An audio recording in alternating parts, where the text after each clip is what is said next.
చాలా బాధాకరం, చాలా దురదృష్టకరం. నేను సంఘటన దగ్గరికి నేను మాధవ్ గారు అందరు నాయకులు పోయి చూశాం. హృదయ విదారకమైనటువంటి సంఘటన. అది చూసినప్పుడు చాలా బాధ కలిగింది.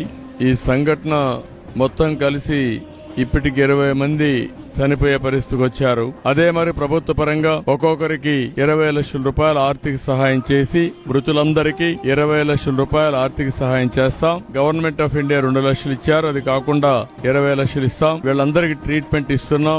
ఎవరైతే ఈ రోజు ఇంజూర్ అయ్యారో వాళ్ళ పరిస్థితిని బట్టి వాళ్ళని ఆదుకుంటాం. ఎవరైతే వీళ్ళల్లో కొంతమంది చిన్న పిల్లలున్నారు, చదువుకోలేని పరిస్థితి కూడా ఉంది, వాళ్ళందరినీ చదివించే బాధ్యత రెసిడెన్షియల్ స్కూల్స్ లో పెట్టి ప్రభుత్వం తీసుకుంటాం. ఈ పేదవాళ్ళు ఎవరైతే ఉన్నారో చనిపోయారో వాళ్ళకి ఇళ్లు లేకపోతే ఇళ్లు కూడా కట్టించి వాళ్ళని ఆదుకునే కార్యక్రమాన్ని కూడా శ్రీకారం చుడతాం. కుటుంబాలను ఆదుకుంటాం. దోషుల్ని కఠినంగా శిక్షిస్తాం. ల్యాప్సెస్ అన్ని పునరావృతం కాకుండా ఫర్మ్ గా యాక్ట్ చేసి అన్ని విధాలా ముందుకు పోతామని చెప్పి తెలియజేసుకుంటూ నేను ఆ కుటుంబ సభ్యులు తేలేం గాని ఆ కుటుంబాలను ఆదుకోవడానికి అన్ని విధాలా సహకరిస్తాం. ఎవరైతే చనిపోయారో ఆ కుటుంబ సభ్యులకు నా ప్రగాఢ సానుభూతి తెలియజేసుకుంటూ చనిపోయిన వారందరూ కూడా ఆత్మశాంతి కలగాలని భగవంతుని ప్రార్థిస్తూ సెలవు తీసుకుంటున్నాను.